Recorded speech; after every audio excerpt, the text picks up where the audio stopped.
Hello and welcome to the Warframe tier list. Today we're going over Citrine and there's a lot to talk about, so let's go right into the builds. So this first build is an Ensnare build, running high range and high duration. Duration is incredibly good on her third ability Prismatic Gem, as duration increases the status duration buff that it grants.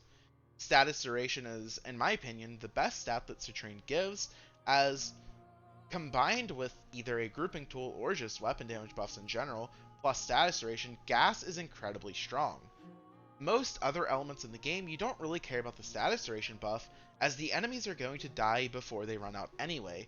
Gas, however, persists after you kill enemies, so with this build in particular, your gas clouds will last 3 times longer, basically creating mini nukes around the map, increasing your KPM. Even with this build, you still have 140% ability strength for 140% status chance increase through the use of Molt Augmented, giving you 60% ability strength once it's fully stacked, and our focus school of choice, Madurai. Madurai gives 40% ability strength from Sling Strength and also 50% casting speed from Power Transfer. Both are very nice. This is a shield gate build, however there are a couple things you can do. With base efficiency, you need Brief Respite and 4 Augur mods to be able to shield gate with your first ability Fractured Blast. If you want to run Arcane Avenger, which is decent specifically on the Bubonico, as the Bubonico has a passive on the Alt Fire, which gives it a base plus 9 second status duration buff, meaning that with Citrine, that's already 27 seconds of gas clouds from the Bubonico plus the Citrine build. Though for this to work, you need a way to proc Arcane Avenger, meaning that you also need to run Combat Discipline to damage yourself to proc Arcane Avenger's 45% flat crit chance. This means that you now need to find a different way to shield gate, which means that you have to drop a couple mods for Blind Rage and Augur Secrets. You need Augur Secrets for the passive, and you need Blind Rage to lower your efficiency. And now with 5 Augur mods, 3 on your build and 2 on your pistol, your first ability costs 38 energy, and you will have 2x energy spent on abilities converted to shields, meaning that you now reset your shield gate, as you're getting 77 shield back of 75.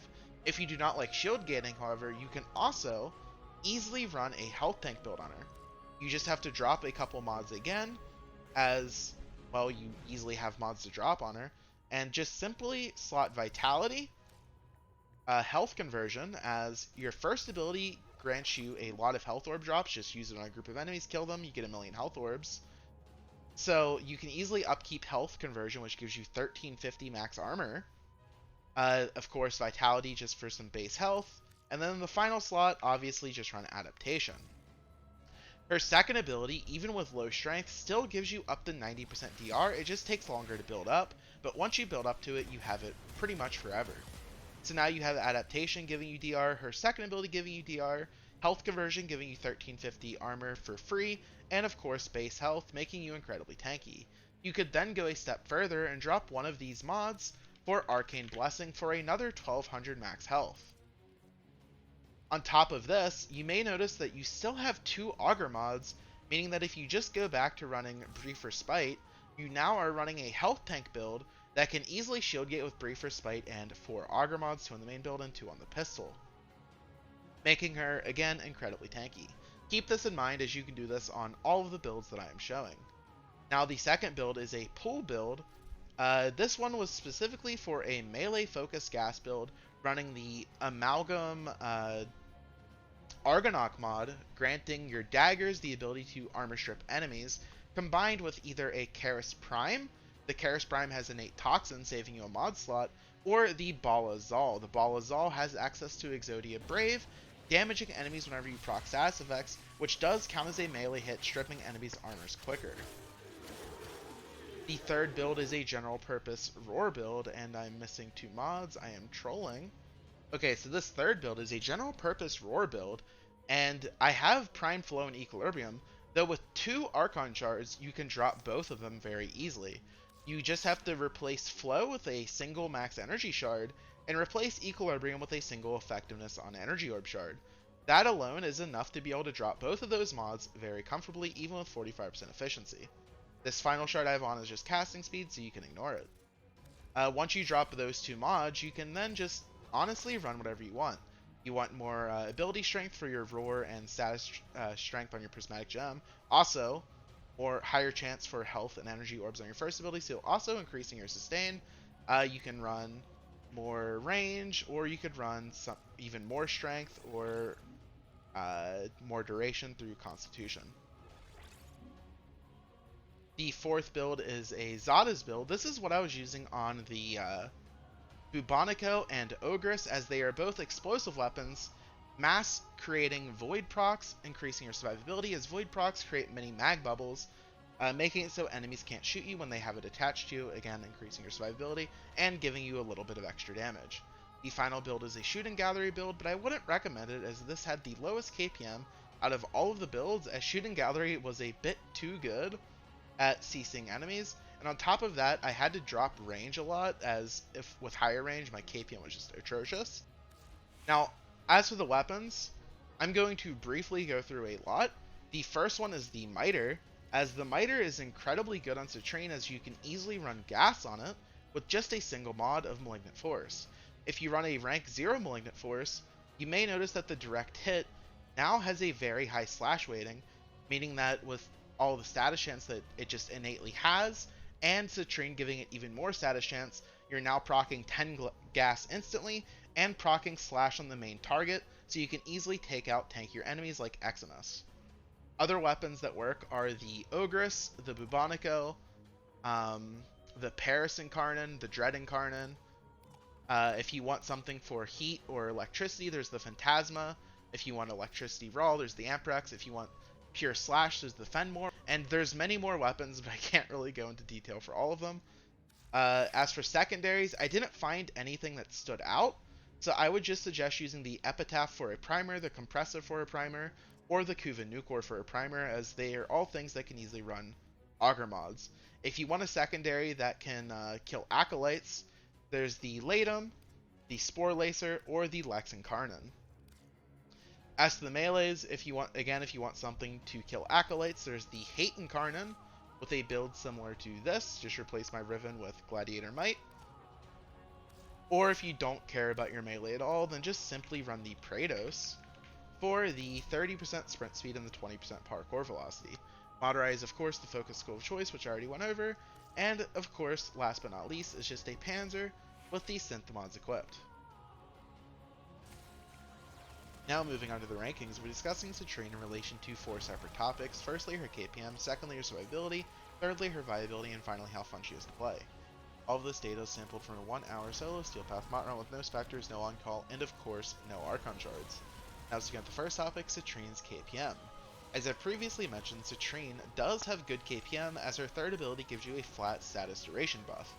This is incredibly strong, specifically on gas, as most other elements don't care about status duration, as if you're running a slash weapon, odds are, unless you're all the way up to level cap, you're going to kill the enemy before your slash proc even runs out, as long as your weapons are modded properly and you have a good build. And like the main elements that people use on everyday basis are slash, viral, heat, and I guess to a lesser extent corrosive. Corrosive, you don't care about status duration at all. Slash, if your build's good, like you don't really care about status duration as long as it's not negative. And heat doesn't care about status duration at all, no matter what, because it self-refreshes every time you apply a new stack, meaning it has an infinite duration as long as you keep applying it. So, for the most part, you're kind of locked into running gas on her. Otherwise, you're kind of just wasting a part of her kit, and I'll be honest, I think her third ability is the only thing that does anything in her kit in its entirety, as her fourth ability is pretty bad. It just takes too much time and it doesn't affect enough enemies. And the fact that it's not guaranteed reds unless you hit a certain weak point, it just, her fourth ability just isn't good. Her second ability obviously doesn't really do anything for your KPM, and her first ability also doesn't really do anything. So you're stuck with just your third ability that gives you status duration and status chance. And if you don't go a gas build, you're just not making use of the status duration at all. But status or gas happens to work very well on her because of the status duration buff, and as long as you're only going up to like 1, maybe 2 hours, gas still absolutely nukes enemies in the steel path. Like, as long as the enemies aren't over level, I don't know, like 1,000, your gas effects will still kill everything except for like maybe Eximus, which it's a good thing you can either just slot Hunter munitions or something so you still have a way to kill them, or you can take a secondary, like the Lex or something, specifically to kill Eximus and still use your primary for gas to kill trash. And pretty much with every build I tested, I got over 130 KPM. The pool build with the Argonaut and the Bala, I got 115, I think? It's either 115 or 120. I honestly can't remember. This was a couple days ago. The Miter, I got like 140 to 160 pretty consistently, no matter what helmet I use. The Bubonico, I ended up getting like 130. I only did one run with the Bubonico. The Ogress, I got between 120 and 135. I did 2 runs with it. I think I got 130 the first run, and I can't remember what the second run was. So pretty much every single build I showed, except for the pool build and except for the shooting gallery build, can get good KPM, have scaling potential easily, especially if you use something like the Miter, which you can easily slot on Hunter munitions, or the Paris. The Paris Incarnate or the Miter Incarnate are the 2 weapons I would suggest if you're doing Endurance, as both of them can kill the tankier enemies like Eximus, and you can now kill enemies all the way up to level cap. And if you're not doing Endurance, I would suggest the Ogress or the Bubonico, just because they were just super easy to run. You don't have to worry about Incarnate, and they were kind of fun to play with. You just have good KPM. Like, I've already spent 4 minutes on this. Like, there's not really much to say. Like, you just apply so many gas procs. You can easily run something like Roar, which, by the way, I was using Roar on Citrine more often than Ensnare, because whenever I was running Ensnare, I found that I had so much status duration that the gas procs were just killing everything before I could even cast Ensnare.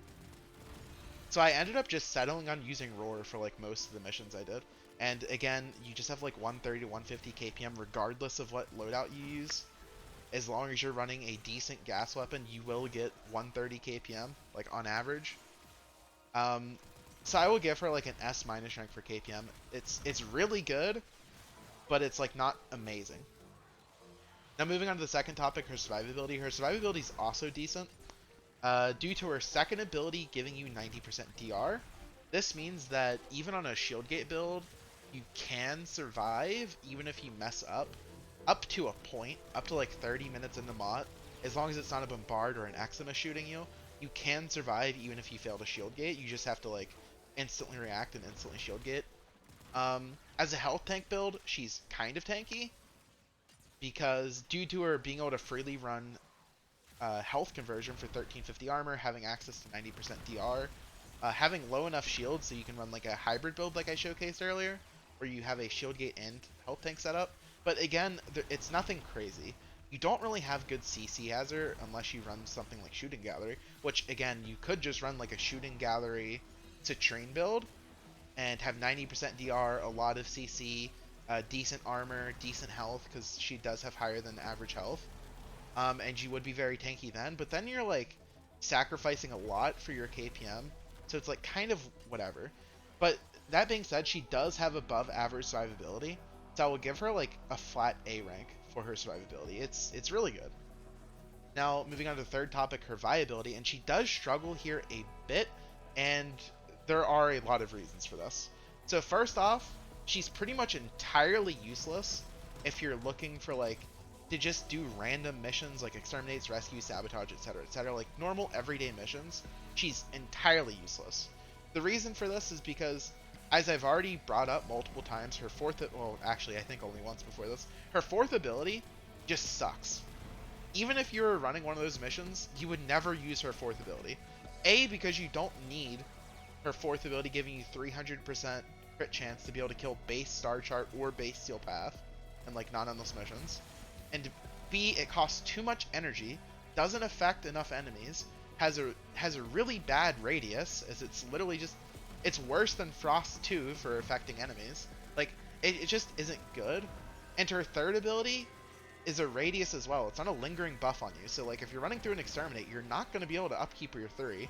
So all you have on Citrine, if you're running through a normal mission, is just your second ability giving you some DR, which it wouldn't even be giving you full DR, as you wouldn't be able to like fully stack it up in anything other than maybe an exterminate, and whatever helmet ability you use, because your first ability is also useless if all you're using is your second ability, because, well, why do you need sustain if you're only using one ability? So she struggles in those missions, and she's also not that great elsewhere either, because her second ability that gives team-wide DR is really mediocre. It doesn't affect companions. I don't think it affects specters either, and it also doesn't affect pretty much every single defensive objective in the game. So she's not good in like excavators or defense missions or anything due to her innate lack of good CC, and she doesn't apply DR. So the only place I could ever see myself actually playing Citrine is if I'm just doing an endurance survival and I just want to play something different, or if I'm doing a meme disruption build and I for some reason want the status chance for like an electricity build or something.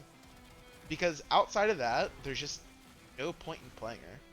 Like, she's bad in everyday missions, she's bad in almost every single endless mission except for survival, and she's just like okay in disruption. And even in disruption, I wouldn't say she's good. She's definitely below average in disruption as well. So, I don't know. At best, I could see somebody giving her like a C, maybe C+, like at her absolute highest for viability. But I'm going to be a bit harsh here and give her a D+, just because she's bad at so many different places. And she's also not even a good support. This is another reason why her viability is so low. I almost forgot to bring this up, but it is an important factor. She's not a good support for the team either. And when she's classified as a support, being a bad support and being so mediocre everywhere else isn't a good look. Because you only get to utilize her third ability, A, if you're in the area, which most people won't be running high range, so it's a low radius. B, you have to be running very specific weapon loadouts to actually make use of it. Like, if you just have a team full of people running the Shadu and Brahmas, they don't care that there's a Citrine. It doesn't affect them. What are they gonna do? Apply one more random stack of viral? Like, who cares? It does nothing. The 90% DR is, like, okay, but then even her first ability is one of the worst team-wide energy sustain skills in the entirety of the game. So it's like, I don't know, she just doesn't really do anything in a team setting. Because her 2 just exists. Like, it's 90% DR, that's good, but everything else is bad. Like, you're not going to have random people in your squad benefiting from your Citrine build. You're not going to have, even if you're in a pre-made and you tell people you're playing Citrine, odds are they're not going to change their build to benefit from you. Like, people are too lazy to even use Banes because they don't want to switch builds or change out a single mod. It's like, do you think people would go out of their way to, like, switch entire loadouts because there's a Citrine? No. Like, she's just not a good support. Which this is one of the reasons why her viability, I am settling at a D+, and I think that that is very fair. Now moving on to her fun, and this should be very short and basic. Herself is basic.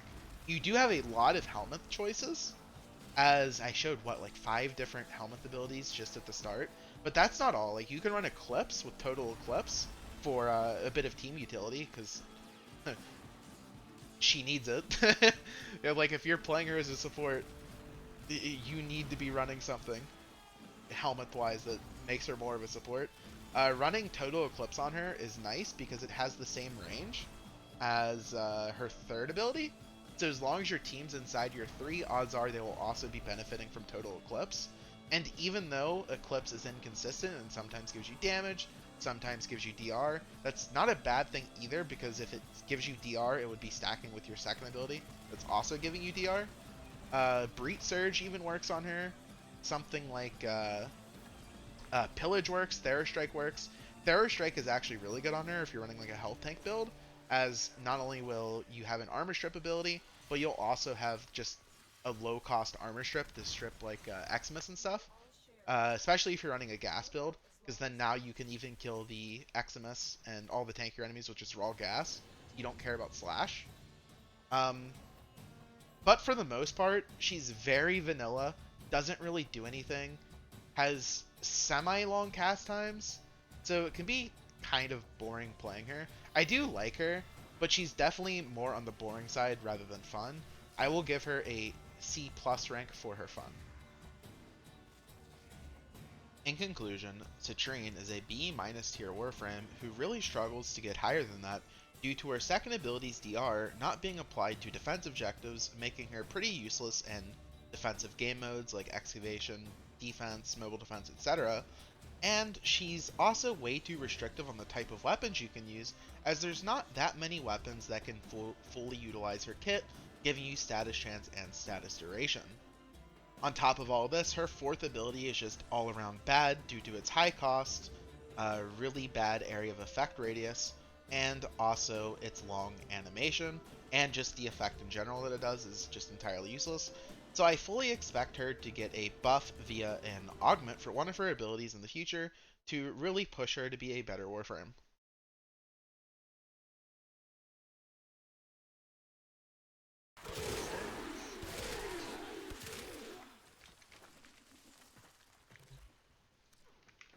Alright. Have you thought about the thumbnail yet? No, not at all. Alright, hear me out. You put a flustered emoji over her pussy, and then put a bunch of red crit numbers.